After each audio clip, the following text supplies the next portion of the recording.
تو کرنے کا میدان یہی ہے میرے دوستو، آگے جا کے بھگتنا ہے، وہاں کرنا نہیں ہے، کرنے کا میدان یہی ہے۔ وہ کہتے ہیں نا کہ جو آدمی بوتا ہے وہی کاٹتا ہے، جو لگاتا ہے وہی کاٹتا ہے۔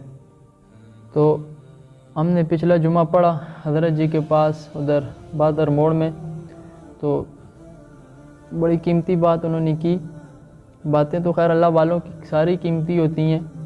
تو وہ کہنے لگے، انہوں نے ایک واقعہ سنایا، کہنے لگے کہ میرے چچا اور میرے دادا جان وہ اس بات کے گواہ ہیں،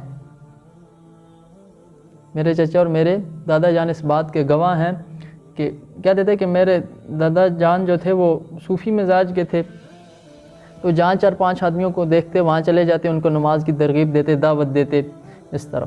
تو ایک آدمی تھا، اس کو مسلسل دعوت دیتے اور وہ کہتا کہ صوفی صاحب وہ بھی کوئی قبر ہے جہاں کھڑ کھلنا ہو، یعنی اس درجے کی جہالت کی انتہا ہے۔ کہنے میں سننے میں یہ جملہ بہت ہلکا ہے، لیکن اگر آپ اس کو اپنی جگہ بیٹھ کے سوچیں گے تو آپ کی دماغ کی چولیں ہل جائیں گی کہ یہ کیا بات کر رہا ہوں۔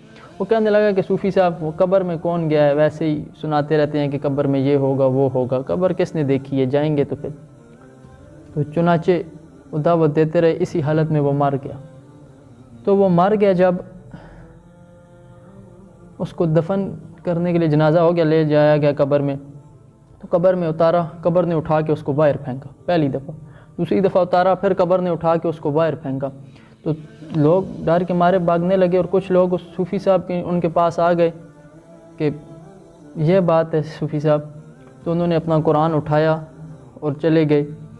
تو کہتے ہیں کہ انہوں نے وہاں کہتے ہیں کہ میں نے ادھر جا کے یہ کہا کہ اس کو اندر رکھ لے، اندر جو چاہے اس کے ساتھ کر، لیکن اس کو باہر لوگوں کے سامنے ذلیل نہ کرو، اندر جو چاہے اس کے ساتھ کرو، تو باہر لوگوں کے سامنے اس کو رسوا نہ کرو۔ تو تیسری دفعہ ڈالا تو قبر نے اس کو کچھ نہیں کہا، قبول کر لیا۔ تو لوگ مٹی ڈال کے آ گئے۔ تو کہتے ہیں کہ آج بھی 70 سال ہو گئے، لوگ اس قبر کو دیکھتے ہیں تو پہچان جاتے ہیں خوف کے مارے کہ یہ اس بے نمازی کی قبر ہے۔ تو بے نمازی آج آپ کیوں نہیں جگا رہے؟ آج والدین اولاد کو نہیں جگاتے صبح فجر کے لیے کہ ناراض ہوگا آگے سے کچھ کہہ نہ دے۔ بابا آپ باپ ہو یا وہ آپ کا باپ ہے؟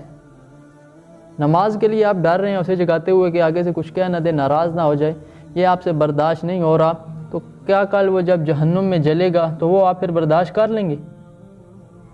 کیا خیال ہے؟ وہ آپ سے برداشت ہوگا؟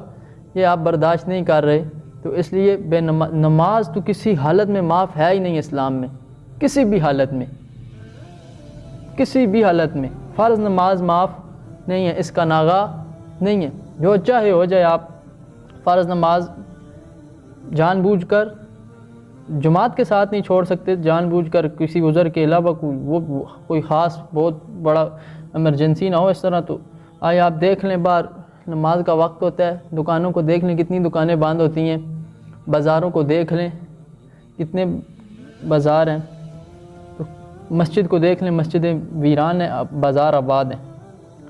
یہ کیوں ہے؟ ایسا کیوں ہے؟ تو اس لیے اللہ کی طرف متوجہ ہو جائیں۔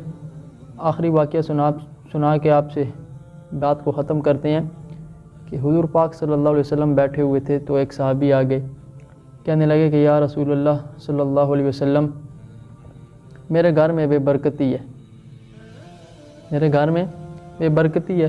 تو حضور پاک صلی اللہ علیہ وسلم نے فرمایا کہ اپنے گھر کے باہر پردہ لگاؤ۔ آج کل ہم بھی لگاتے ہیں نا گھر کے باہر پردہ، آج کل تو خیر یہ رواج ختم ہی ہو رہا ہے، گھر کے باہر پردہ لگاؤ۔ اب سوال دیکھیں اور حضور کا جواب دیکھیں صلی اللہ علیہ وسلم۔ تو وہ کہنے لگے اللہ کے رسول، میرے گھر میں تو بے برکتی ہے، اس کا اس پردے سے کیا تعلق ہے؟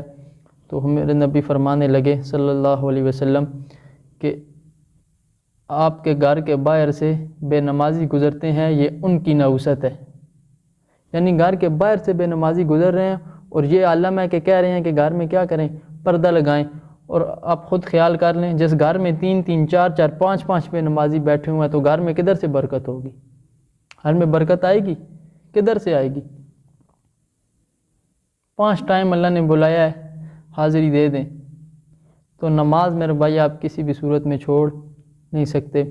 تو حضور نے کیا کہا صلی اللہ علیہ وسلم کہ اپنے گھر کے باہر پردہ لگا لیں. اس سوال کو آپ اپنی جگہ سوچئے گا کہ باہر سے جب بے نمازی گزرتے ہیں تو ان کی نحوست اندر جاتی ہے، اور جب یہ گھر کے اندر بے نمازی موجود ہوں گے تو پھر کیا ہوگا. اللہ تعالی ہم سب کو نمازی بنائے اور